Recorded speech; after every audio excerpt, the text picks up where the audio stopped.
Hello and welcome to the Final Cut Pro Help live stream. My name is Jared Ewing and we're going to have a wonderful time today. Before we dive into some demos and some Final Cut, I'll give you a little presentation before we do that. Again, my name is Jared Ewing and this episode is going to provide an overview of the generators included with Final Cut Pro 10, including how to add, edit, and utilize them in your own projects. As always, if you're watching this episode live, please say hi in the chat, and don't worry about taking notes, because a replay will be made available later on. I find most people do watch this on a replay, so even if you are watching it later on, leave a comment, let me know what you think, let me know what questions you have. I always like to answer anything that you have coming in. After you do say hi in the chat, please post those questions, make sure you subscribe so you don't miss out on any future episodes or some future things that we have going on with the channel, which I'll announce later on. So in this episode, we're going to do a couple things, but before I go over that, I do want to put a little warning. There's some construction going on around me. Hopefully there's not too much noise, but I think the mic should be able to block most of that out. But if it does become annoying, please let me know in the chat there. We might have to pause the stream and continue a little bit later. But we're going to go hopefully pretty quickly through this to ignore any of that sound. We're going to cover what is a generator. If you've never used a Final Cut Pro generator or have no idea what I'm talking about, we'll go over kind of what the generators are. And we'll then take a tour inside of Final Cut and actually show you those generators, show some of them in action. We'll use some examples of those generators and how they can be used in your own projects. Once finished, I will do a little Q&A. I always like to do that, answer some of the questions that various people have sent to me through different sources, whether it be on Instagram or Twitter or through email. If you have any questions, please just send them my way. If I can't answer them, I will try to find the answer for you. I always like to learn more. So let's start out with what a Final Cut Pro generator is. All of this information is from the Apple support article PH12617, and it's called Apple Generators Overview, and you can go and check that one out. Just search for that number on apple.com/support. It was published in April of this year, of 2018, so if you're watching this a little bit later, there might be new information on that article, or they might have removed it and put something else up. But as of right now, this is what they say about generators. Final Cut Pro includes a number of video clips called generators that you can use to add the following elements to your projects. Those elements include a placeholder content, which if your project is missing content that hasn't yet been shot or delivered, you can actually add a placeholder clip. And this is one of my favorite generators because the placeholder generator allows you to add a clip to the timeline with a suitable silhouette to represent the missing content. And we'll see this in one of the demos a little bit later on. There's also a timecode counter. You can add a generated timecode clip to your project to superimpose a timecode counter over part or all of your project. And again, we'll see this a little bit later in the demo as well. This is a great way to put time codes on actual clips, especially if you're sending this for review. I use it very frequently. And then there's also shape clips, so you can add just very basic shapes like squares and circles to your project. It might sound a little bit weird, but these can be used in creating some pretty sophisticated composites of multiple clips together. So very useful generated clips, so you don't have to just generate a square in some other app and bring it in. There's already built-in clips for that purpose. We also have some general purpose background clips. And this is something that's kind of nice because Final Cut includes a variety of still and animated backgrounds, which you can then use in your own projects. Most of these clips are pretty basic, but you can actually use these in compositing to create some pretty unique effects and some pretty cool things there. So we'll see that as well. All of the generators are added to the project as clips. So they are, just like you would add a video or still clips, generators are clips, and they're going to use their default duration. We'll see that you can change the default duration and the position the same way you would with any other video clip in the timeline. You can use the generators inspector to adjust generators settings.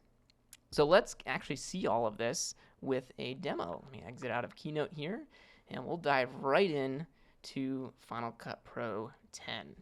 Let me make sure I didn't miss anything. Yeah, nothing updated in the chat. If you are watching, definitely say hi in the chat. Let me know you're here. And as always, please send me those questions. That lets me know what you want to actually see and lets me answer those questions. So if we can do it live, that's always cool. If not, send them later on, and I will get back to you directly, either through email or through the messages inside of YouTube. You can do the direct message. Or if you prefer Instagram, all the other handles, I'll point those out a little bit later as well. So in here, I want to kind of take you through a couple things. Now, the first thing is that generators can be found in the titles and generators sidebar, which if you go up to the top left corner of the browser, which is the top left area of Final Cut Pro 10, you have 3 buttons up here. We're on the libraries button, the first one, but the third one over is the titles and generators sidebar. So just click that button to load all of the titles and generators. Or if you don't want to do that, you can also be on a different area of Final Cut, and you can use the shortcut Option, Command, and the number 1. Now on the left column, I'm going to hit these disclosure triangles just to close these 2 groups because we have titles and generators. Now, unlike titles, which you can see all these ones have text on them, some of the generators do include text, but most of them actually don't have any text. You'll see we have some colors, some clouds. Here we do have a counting one that has some text on it, but titles, almost all of them, if not all of them, have actual text on them. That's why they're titles. And generators are a mixture of both. Some of the generators do have text, but most of them do not. So hit the disclosure triangle, just click on it next to generators, and you're going to see a list of groups or categories of generators. And these categories include multiple generators. Like this one will go to the backgrounds category. And you can see these are also broken up into different groups of those backgrounds. So these are some of the backgrounds that are included with Final Cut Pro 10.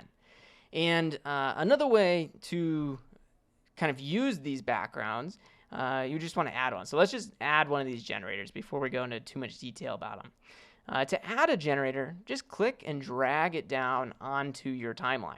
You can drag it below a clip if it is a background. Maybe you want to put it behind the dogs that are here. Or you can add it to the end of your project or above. You can put these things anywhere you want. This one is a background, so I'm actually going to put it behind all of the dogs, and this is, what is this, some oranges? Let's get rid of the oranges. Those aren't relevant for our dog clips here. We've got a couple dog clips here. And if I select one of the dogs, I'm going to go up to the transform tool, and I'm going to take this dog, and we're going to shrink the dog clip down. And now you can see I have this still photo of a dog on a background with some clouds as those are generated. And if you're following along, if you're playing this clip, these clouds are moving very slowly. If I drag quickly across, you can see they're moving, but it's just a very slow, clouded background. But that's what a generator is. So that's how you can add generators to your project. You can also just find a generator and double-click on it to add it to your project. And if I double-click these drifting bubbles here, you can see it just added that generator. I'm going to do Shift-Z to zoom out. It just added it where the playhead was. So it split our still image of this dog and put it in. I'm going to do Command-Z to undo that. I'm going to move the playhead to the end, and let's double-click the Nova clip generator. And you can see as well, it put it right where the playhead is. It added in a gap clip on our primary storyline and put that generator in. And the Nova is kind of cool. It puts in that little sun. So now we have clouds with a Nova, which we can drag around, move, and reposition it. Kind of looks like a little sun there. So that's what a generator is, and that's what you can do to add them. So the backgrounds are really nice, and you can scroll through these on your own time and look at the different backgrounds.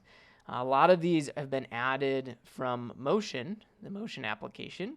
And as you download additional apps, there's plugins that you can get that will add more generators to your project and allow you to see and use so many more things.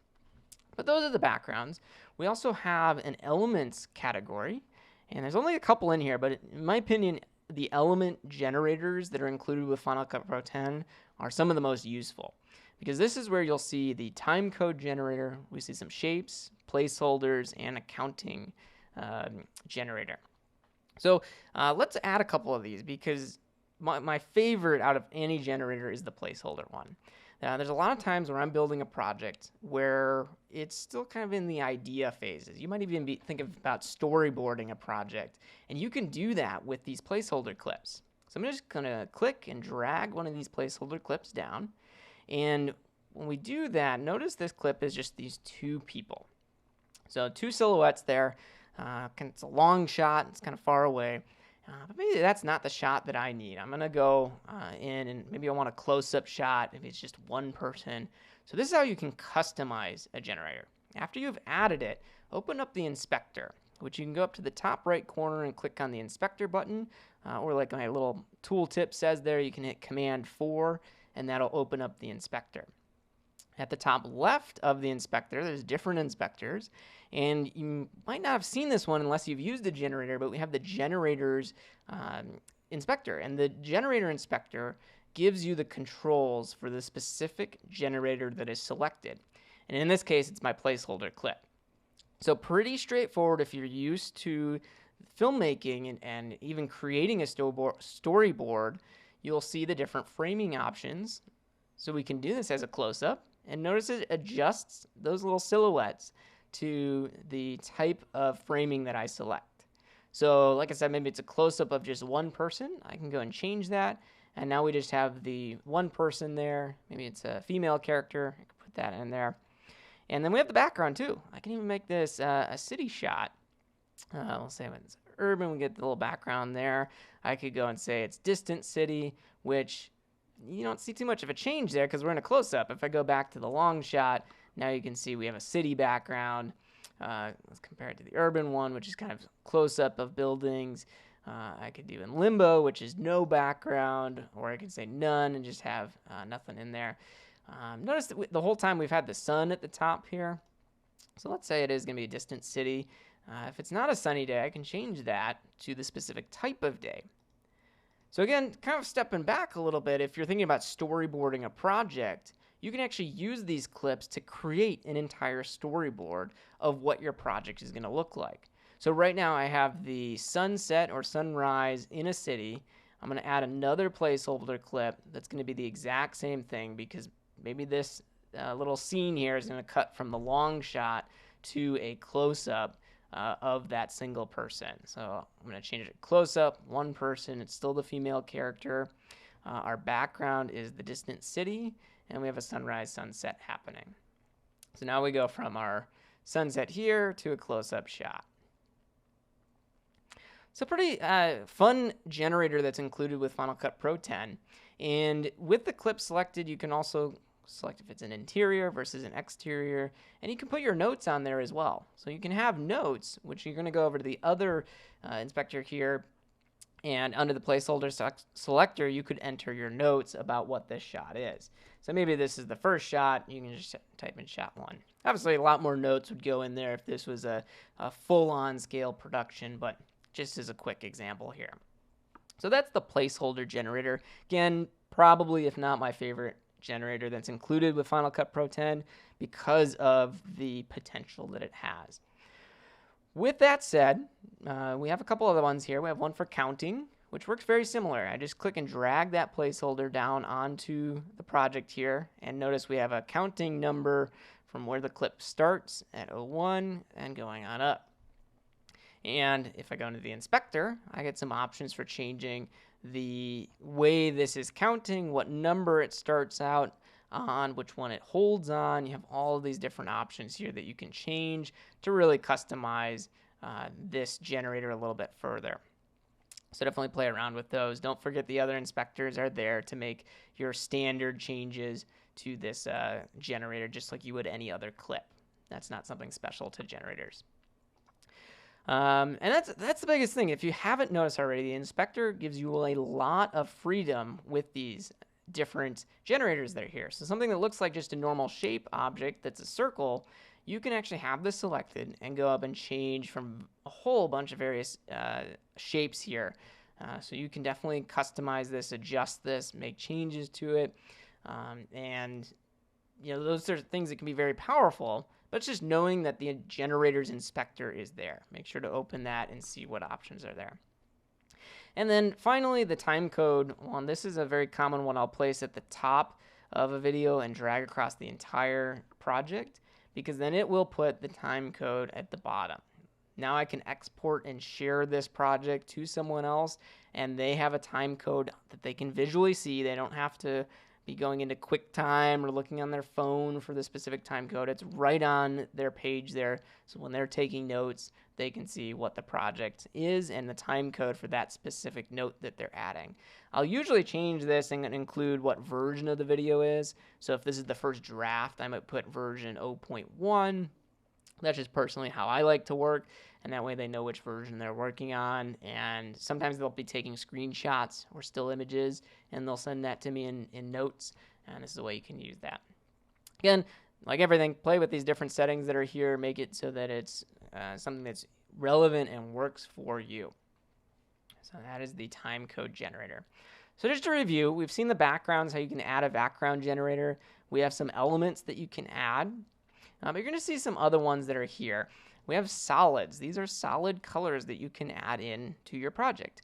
And just like the other generators, for example, I have whites here, and you might be thinking, okay, it's just a white color. But if you click and drag this down, like the other generators, with it selected, there's different shades of white that you can select from. And the default is this smoky white, and I don't know how clearly this will come over YouTube, but if you change this, like I like to use the bright white usually, because this is a very solid white color. But there's different shades of white that you can use. Just like when you add the vivid blue color, it doesn't have to be blue. You can select it, and there's a couple other options for what color this is going to be. Change it from purple, red. That's blinding. Most of these really vivid colors are very bright there. So definitely some options there for solids, but don't just look at the generators and think that that's all that there is. Almost every single one of these generators has a lot more detail to them. Two more categories that are here. We have textures. Again, we got some metal textures, and I'm just going to click and drag this one down. Same thing with it selected. Go up to the generators inspector, and you're going to see there's a bunch of other options here. So this first one that's here, which is this grate type, maybe it's not the type that you want. You can select and change between different options. And then we have some color options here. We can change that to tint it a certain way, and we get some tint. Same thing. Let's get some natural. Try the natural textures, see what we got here. Cocoa lash, maybe we want some flowers. Remember, all these options, very cool, because these are things that are all royalty free. You can go and use them in your own projects, mix and match them, and all built into Final Cut there. So the final group that's included is this 360 group. These just have the colors, solids, and gradients if you are working with 360 video. I'm not going to add these to a 360 project, but you would do that. Just add those down, and you can use them in the same way you would use them in a standard project. They're just designed to work in 360. So if you need a background or some other mixture there, you can do that. Now, I'm sure, obviously, you've seen I have this FX Factory Pro, I have Photo Montage, and the Star Tiler. These are other generators that I've gotten from third parties. You can definitely go on to apps like the FX Factory Pro and download additional generators. So there are many other different generators out there. Might be hard to see, but this one has the trial logo over those. So go out there, look for some third-party ones. There's some pretty cool generators out there for all kinds of things, like photo montages, for blurs, and some other cool things out there. Now, if you add a generator to Final Cut and you don't see it in this generators category, sometimes they're mislabeled, and they'll go into titles or maybe down into the effects browser. You got to look around to see where they are, but most of the generators themselves should come up into the generators category if they are labeled correctly. So that's kind of using generators in the sense of what's built into Final Cut Pro 10. I did want to take you kind of one step closer just so you can see how these are built. Just like all of the titles and other options that are here, most of the effects, most of the titles, transitions, and in this case generators, were built with motion. So you can right click or control click on one of the generators and say open a copy in motion. I'm going to do it in this case with the placeholder clip. And you'll notice right away I get a placeholder copy clip. And what this does is, Motion is definitely a more advanced application for creating effects, compositing, and all kinds of other fun stuff in there. But it's also for creating all this content. So if something isn't exactly the way you want it to be, go in here and you can make changes to it. So notice I get all of the layers for that generator. And I can go in here, for example, and I see the close-up, I see the medium shots of the women and the men. In this case, all the female characters are all looking from right to left. I could go in here, go up to filters, distortion, add a flop filter, just as an example, to flip this clip around to the other side. I can also go up and make customizations to it and all kinds of other changes. So don't feel like you're limited to what's built into Final Cut. Definitely go ahead and use Motion as a way to customize and make changes to what you're seeing. So in this case, this was set up for the medium shot. So if I save this, let's just save it original, that's fine. I'm going to quit Motion. And we'll see if it does it. I don't know if I made the right changes. But if I add that new generator, I go up to my medium shot. Notice now, they're kind of both on top of each other. But notice now if I go to a single female character, she's now on the left side looking to the right instead of what was happening in the original placeholder with looking from right to left.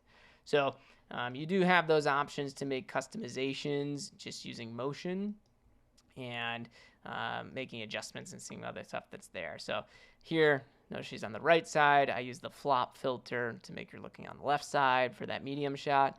And just a slight little customization that I could not do is here inside of Final Cut unless I went in and reversed the whole clip, but then the sun would change as well. So don't feel like you're limited to what's here. If you want to take it to the next level, go a little bit more advanced, you can definitely go into Motion to do that. You can also create your own generators similar to the placeholder ones that are here. So one separate note that I want to put in that's from a Final Cut document or from an Apple document as well, a support document. If you have created or customized any of these Final Cut Pro effects, transitions, titles, or generators in Motion, you want to make sure to set the storage location of your Motion content to in library before starting any copy or move operations between libraries or storage devices. If you don't do that, the Motion content is not included in those operations. So let me review that just to step back a little step here. In this project, I've added all of these different generators. So in the library, which I have selected here in my stock library, we have the storage location, and specifically we have one that says Motion content. And it says effects, transitions, titles, and generators. Specifically, our story here today is about generators. Is been customized, and it's storing it in the Motion templates folder. So what that means is if you go into the Finder and go into your home folder, Shift-Command-H, go into the movies folder, there's a folder called Motion templates. And then inside that, there's a generators folder. Inside of that, there's an elements folder. And here's my placeholder copy that I made to make the female character here looking from, instead of on the right side looking left, she's on the left side looking right. So what that note means is that if I move this project or this library, or I consolidate it to another computer, another hard drive, something like that, this clip, this generator, won't be included because it's storing it in the Motion templates folder. So you want to be careful with that if you do use these generators. And the way you can do that is just go up to the top right, hit the modify button. Sorry, not the modify. What am I doing? Not the modify. Hit this modify settings button under storage locations. And you can change it. You can say, I want all the Motion content to be stored in the library. So instead of storing it in the Finder, in the Movies folder, it will be stored in the Final Cut Pro library.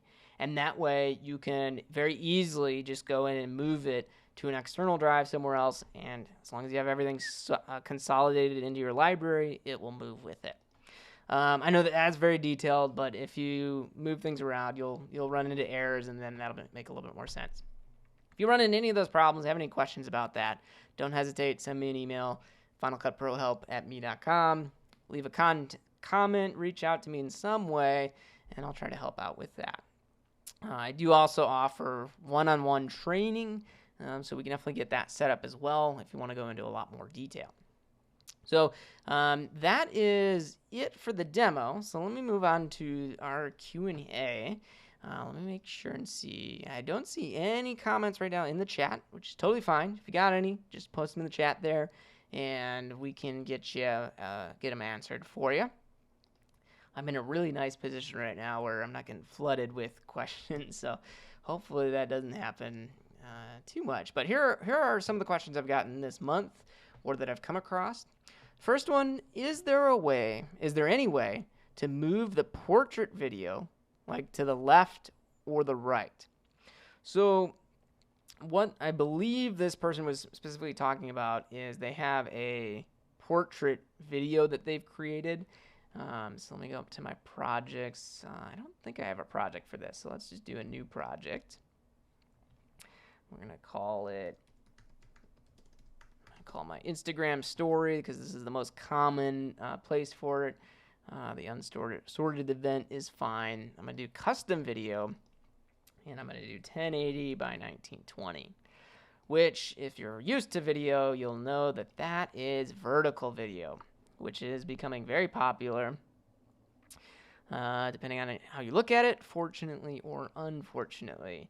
As someone who grew up editing and creating videos, for me, the standard was always horizontal video, so vertical video is kind of like the enemy, but you got to embrace it. So here I've got a project set up, and it's a vertical video, or portrait, depending on how you look at it, and I have some clips in it. And the question is basically, is there any way to move the portrait video, which would be this one, these still images that I've had, to the left or the right? And the answer is definitely yes. And that's all going to be with the transform tool, which I had active before. So before I do it, I want to get rid of the black. So I'm going to select my clip here. I'm going to use the inspector to increase the scale all attribute, just to zoom up. That way I don't have the black bars on the top or the bottom. I'm then going to go down to the lower left corner and hit the transform tool. And I can then adjust where this is positioned. So if I want to see more of the street, maybe I want to see a different area of the clip, I can do that. Just moving it up, down, left, or right, wherever I need to do it. In this case, the question was specifically left or to the right. That's how you do it. And you can do that with one single clip, or you can select your entire project, group it into a compound clip, which you can do by control clicking or right clicking and saying new compound clip, or use the shortcut Option G. And when you do an entire clip as a compound clip, you can then move the entire thing to the left or to the right. The downfall to doing that is you're going to lose out on some of your clips, like the first one, which I didn't zoom in. Second one looks fine. Or I can move this over, and notice how it also moves the first clip. So that's a way to move all of your clips. If you've completed an entire project and all of a sudden you need to adjust it, you can do that there. Yeah, that's all I'm going to go in about that. You can look into keyframes if you want to animate the position moving over time. You can do that, but that's all I'm going to go into right now. Second question. I am stuck on several points, but one of the most irritating things that I cannot figure a fix for is how to lay out my workspaces across dual screens in a way that allows me to resize windows as I want them. This is an excellent question. Final Cut Pro 10 was released in 2011, if I'm remembering correctly. Before that, we had Final Cut Pro 7 and many earlier versions. Final Cut Pro 10 was a huge change in terms of the way that Final Cut works. And before that, Final Cut Pro 7 had a very similar layout to what we see here. It had a browser, it had a viewer, which is this video here, it had timelines, very similar areas, except all of those areas were their own moving windows. Similar to how if you go into the Finder and this is your Finder window, you could move this area and resize it like this. You could also then have, let me bring up another window, you could have your viewer here and you could resize it as I'm doing here. Very nice because you can customize it, but it didn't really utilize the screen the best way. So what this person is asking is how can they kind of go about editing and working with projects and their interface over dual or two screens. So I do have two screens. You can't see them, but I do have two screens connected to this computer. So at the top right, you'll see this button that allows you to change what shows up on that second screen. Right now, it's not enabled, but if I click this button, notice the viewer area just disappeared from my Final Cut interface, we'll say here. And that's because it's on my second screen, because I have it set to viewer. If I wanted all of these projects in the browser to show up there, I can click browser, and now that shows up on the second screen, and my viewer comes back here. At any time, you can change this. So unfortunately for this person, they can't really customize their window in great detail because they can only do that. They can only select here out of these three areas what they want to show on that second screen. However, on the first screen, on our primary screen, you can still adjust this window, Final Cut, to change it to a certain size and a certain position that you want on the screen. I didn't include it in the initial thing, but what this person wanted to do is be able to have, I think, Microsoft Word open with a script on the left side here so that they could make notes as they're going through and editing. So this is one way you can kind of accomplish that. To make changes to the way that Final Cut works. To go back to your original layout, just press Command-0, which gives you the default layout. And then at the top left here, hit the green circle. If you just click it normally, it's going to go full screen. I usually like to hold Option and click the green circle to go this type of full screen. So it's not an official Apple full screen app, but it's filling the entire screen. So just Option, click the green button there.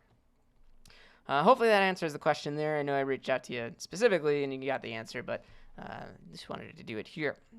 All right, next question. What I am trying to achieve, if possible, is to simulate me playing a guitar in various settings where it is too difficult to get good audio recording. By recording the guitar first with some green screen technique, then using a video background, I would shoot the outside venue. So this person included more information in their question as well, but I wanted to cut it down just to kind of the key elements here. So we're going to use our placeholders to show what this person is trying to do. So let me delete a couple clips here.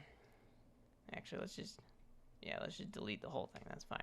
So what this person is trying to do is they want to be playing a guitar on a certain background.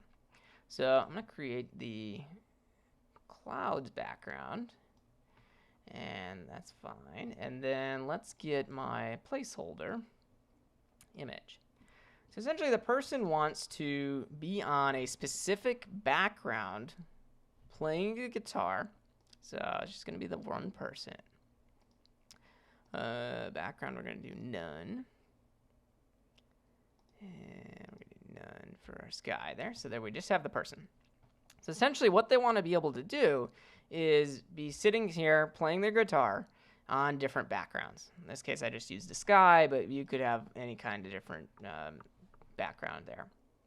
So my first response to this is very difficult, specifically because they're playing the guitar and they can't record the audio in these areas. Either it's a city or it's very noisy.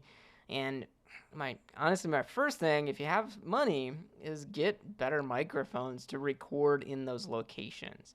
I know it's very difficult because you're going to have background noise, but you can get microphones that allow you to really cut out on that exterior noise. You can also get screens and things to block out some of the noise that's there. If you can't do this, then you have to do what you're saying. You record everything on a green screen and then composite them to be a background. Final Cut in the effects browser here under keying includes the keyer, which allows you to take out a background. In this case, it would be a green screen background. So you can definitely do that there. The problem with that is you're then compositing it. You'll notice in this screen, let me zoom in because it's kind of hard to see. On the bottom here, this generator included a little shadow of the character that's there.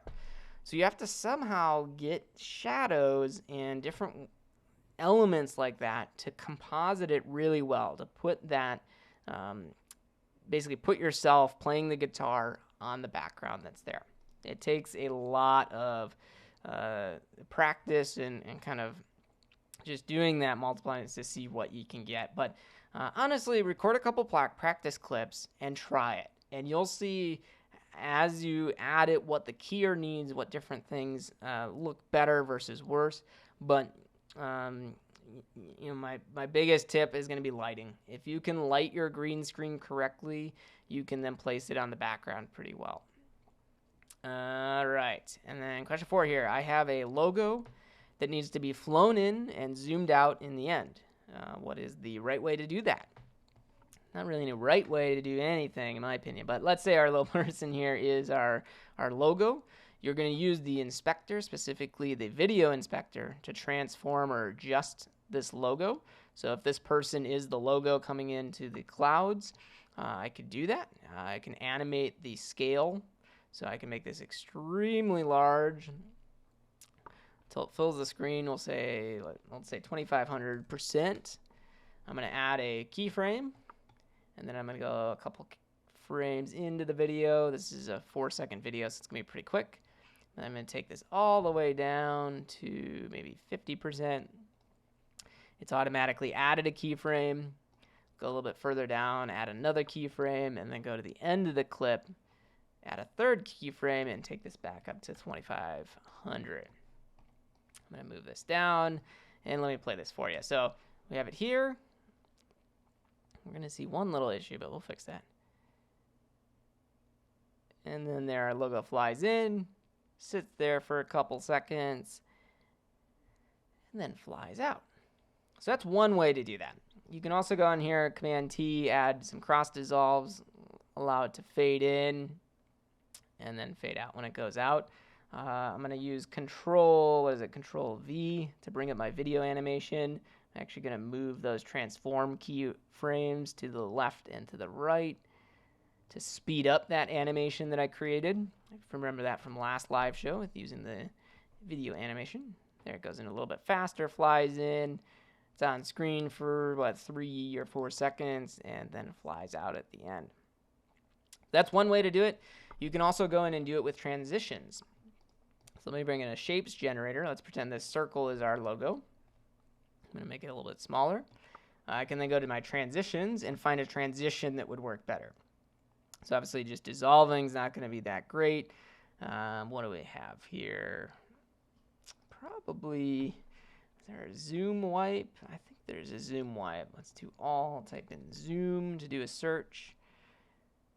Here, I got a little zoom. Let's try this one and play it. Yeah, that didn't look too good because it's trying to transition from the clip before. So I'm going to probably stick with using the size and animating that size to be what brings in that shape. I will say, was there? I don't think there was an effect built in here. We'll see if there is. Let's see what, zoom doesn't, zoom's more of a kind of a blur filter that it tries to do there. So not too much built in, but if you just animate the scale, you can get that pretty well. With that said, the big thing I wanted to note with this question is motion is really the application you want to go into and use. Motion has some filters and some other things that allow you to really easily create that animation. Specifically, if you think of transitions in Final Cut as a way to transition between clips, motion includes a category called behaviors, and you can just add a behavior to this shape or to the logo, and that would cause it to zoom in and really create all these other different kind of motions and movement. That's why it's called motion. So $49, get the motion application. If you go to my website, anawesomeguide.com, I have links on there that you can use to go and get motion. It's wonderful. I would strongly recommend getting that to create those kind of things, especially with logos. I mean, that's one of the main reasons I use Final Cut is for logo design and logo animation. I think you'll be able to find some very useful things there.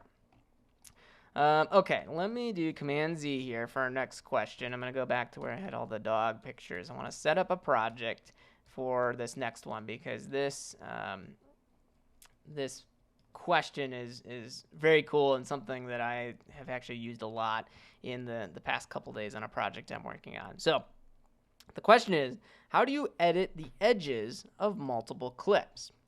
Now, this person specifically had a project set up a certain way, so I'm gonna recreate this because this is really what we want to have happen. So feel free. I mean, I'm just doing this to answer the question that we have coming up, but this is just, maybe you can learn something here with the compositing.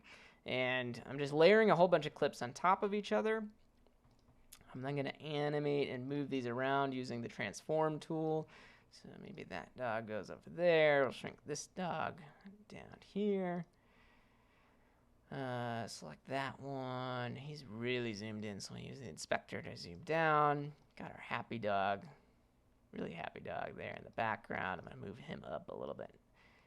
All right, so I've stacked these images. If I just quickly drag across them, you can see they just add together. And then at the bottom there, we have our generator as the background.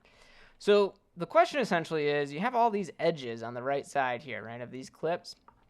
I have a little bit of room, so let me make these a little bit bigger. Actually make the timeline bigger as well. Don't be afraid to customize the interface of Final Cut. Going back to the first question, a lot of these windows, even though it's one window, all these areas can be resized. So here we have the edges, 1, 2, 3, 4, 4 different clips. And this person wants to edit those edges and kind of adjust them. So there's multiple ways to do that. First thing, click in the gray area. If you have one of the edges selected, just click anywhere in the gray area and move your playhead to a different spot. Now, there's a few different shortcuts that allow you to edit the edges of things. So first thing is going to be Option and the brackets. So Option, left and right bracket, you can see shortens or extends a clip. So right now I'm editing this placeholder down at the bottom, but if I want to shorten all of these clips, all of the dog clips, let's do it almost all the way over. I can do Option and then right bracket. And notice how it takes that top clip, which is the top dog clip, and shortens it. If I do Option, right bracket again, it's going to do the next clip, and then finally the fourth clip there. So it's just going top down, whatever's in the row there. Same thing, you can do Option, left bracket, and it'll go and extend clips for the beginning side of it. So Option, left bracket, it'll go and do that. Now, you can't hear it because I don't have the computer audio going through it, but if I press it right now, I'm getting an error.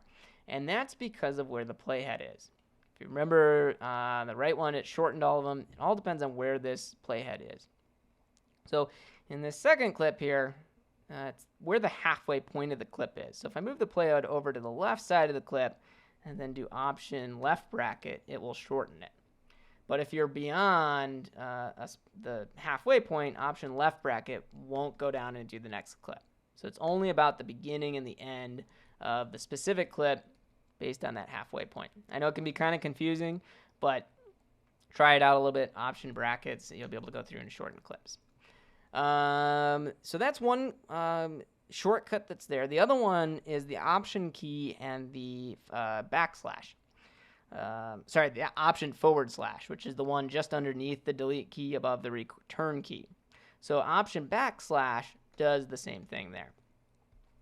If I go to the beginning clip, Option / is trying to shorten the beginning of the clip based on that halfway point.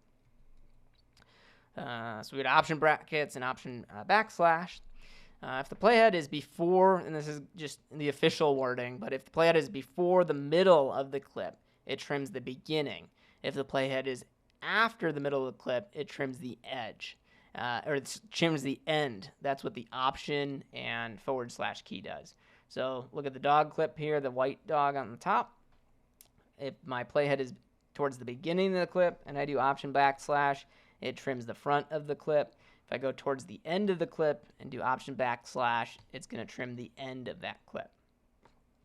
Hopefully that made a little bit of sense. This is something that I had to read like 10 times and practice all of these different shortcuts to see which one works best for me. But I really like that Option, Option /, not /. If I got that right, I might be mixing it up again. But anyway, next one, next shortcut, Command B to blade through multiple clips. So this is using your razor blade tool. If I hold Command and press B, notice it's cutting the clip at the bottom here. So that's a way to cut clips. Option or Command B, it'll add an edit there. So that's one way. I think this one, if you select it and do Command B, yeah, it then cuts all of those clips, and then I can select these and hit delete to remove those. All the other shortcuts, by the way, the option brackets and the option / is without any clips selected. It's just based on where the playhead is. With Command B, using the blade, it is definitely about where the clip's selected. So Command B, notice it had it cut every single one of these clips, including the cloud generator in the background, with them all selected. So Command B, good way to do it. Most of these, if not all of these shortcuts, really is about shortening the clip. If you want to make them longer, you can select the clips. So I want to make all 4 of these dog clips longer. I'm going to select them all and then press Control D for duration. Notice in the middle here, our time code turns blue and it has the selection of the clip. I'm then going to hit either the plus to make clips longer or the minus to make them shorter. In this case, I'm going to hit the plus to make them longer. And I'm going to type in, let's do 10 period. The period just adds 2 zeros. Instead of typing 0, 0, I just use the period. Saves you the 1 key of having to type it in. So 10 period and then the return key, and notice it extends it by about 10 seconds there, or exactly 10 seconds. So that's one way to make adjustments. You can use the keyboard to extend or shorten keyboards. Just extend or shorten clips. Select the clip, Control D. We can do minus 10 period. Period adds 2 more zeros. You can always just delete. Just do 10 period, return, shortens it by 10 seconds there. So that's how you edit the edges of clips, and then also answers how to edit the edges of multiple clips. Just using those different shortcuts there. All right, final question of this stream. Just wondering, can you fade audio into another audio on Final Cut Pro? So yes, obviously, for those who have done editing before, everything we've done with transitions with video, you can also do with audio. Let's see, do I have a project with audio that's easily edited? Do the gap tests? Yeah, this is fine. So this clip has some audio here. I'm also gonna go in. Let's add some audio only music, because I think this person, the question specifically was, can you do basically edit audio together? And answer is definitely yes here. So, or can you fade audio together? Now, for this, most people with video editing think about transitions into each other. With audio, you just use these little handles on the edges of the clips. Just click and drag those handles. And now I'm fading out the top audio track and fading in the bottom one, just using these handles. So that's how you do that. You can also do it with keyframes. I'm gonna be honest, I usually use keyframes. The handles are definitely easier and probably the better way to do it, but I usually use keyframes just by option clicking on the line, because I have a little bit more control about where that fade happens. And then just option clicking the second one, and that way one fades out and then the other one fades in. And I can adjust these to be together so there's less of a gap there. However, with that being said, the reason the handles on the right side are so nice is you can actually change the curve. So you can have it be linear, but you can also do an S curve or the plus or minus curves here, the logarithmic curve. So we do Command Z here, undo back in. I know this is confusing because you can't hear any of this. Let me get rid of this keyframe, get rid of this keyframe, and do the fade, dragging the handles. And then we're going to control click on this curve, and I'm going to let's do a linear curve.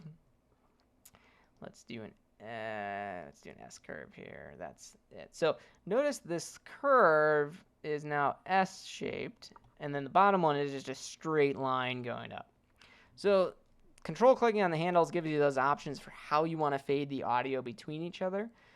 That gives you more customization of how you're fading. All of this too, if the control clicking is a little bit tougher, you can go up to modify, and under the modify menu, there's going to be one that says adjust volume, and you get the options for changing the volume, how loud the volume is, but you also have the options for changing how it fades together between audio tracks. So you have the options to apply those fades, remove them, or toggle them in and out. So if I do apply fades, let me actually remove these fades, which same thing, modify, adjust volume, remove fades.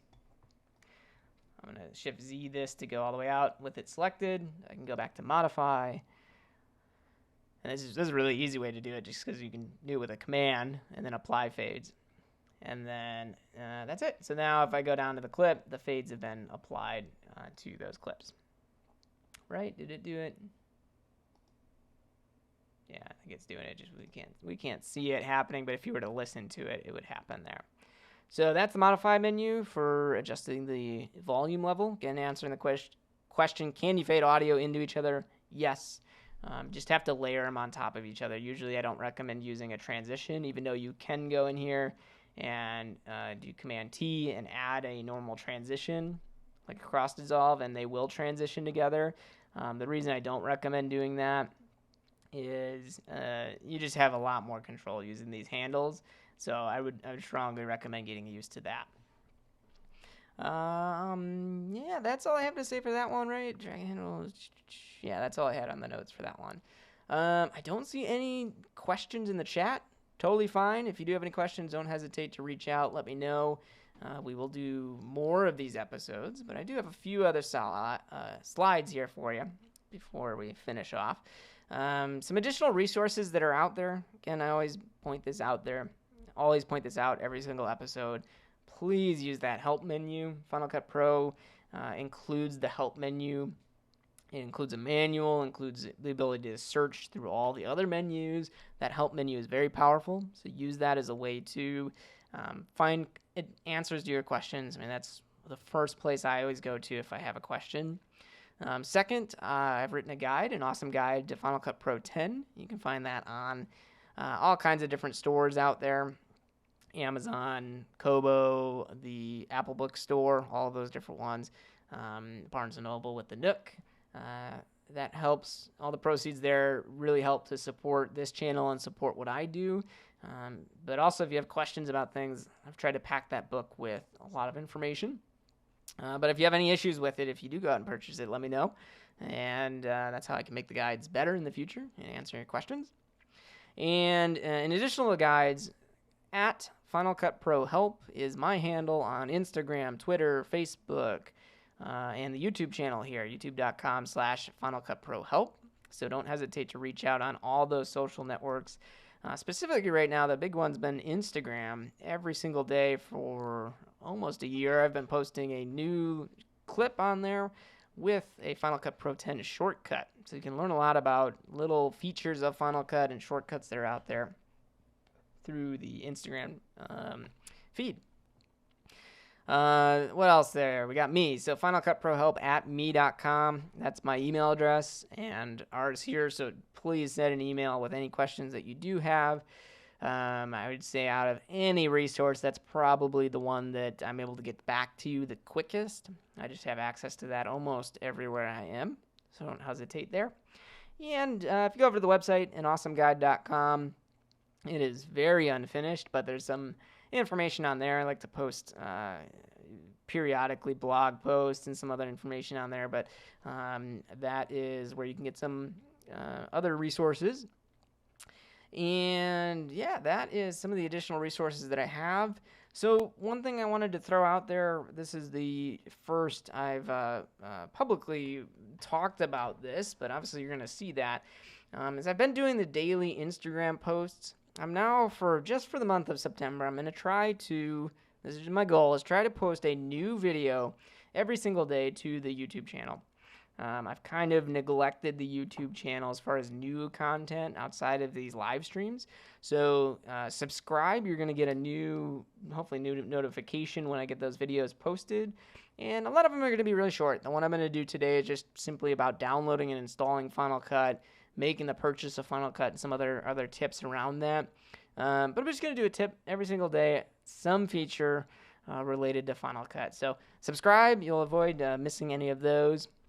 And that's what I got for you. So that's Final Cut Pro Help Live, episode 6, which was all about generators. I hope you have some fun with them. My challenge would be go out and create an entire movie using just generators, specifically that placeholder with the 2 shots, 1 up, all those different close-up shots, all the different options you have with that generator.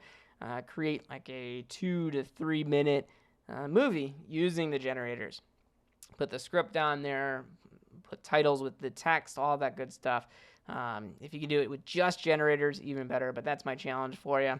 And if you do that, go ahead and publish that video, post it somewhere, share it to me. I want to see it. And other than that, thank you so much for watching. Have an excellent day, and make sure to subscribe for our next one. I don't know what the topic is yet, so if you got ideas, definitely reach out to me. Let me know what topics you want to see for the next episode. And in the meantime, you guys have a wonderful day. Thank you so much. Let me get my music back on, and we'll see you later.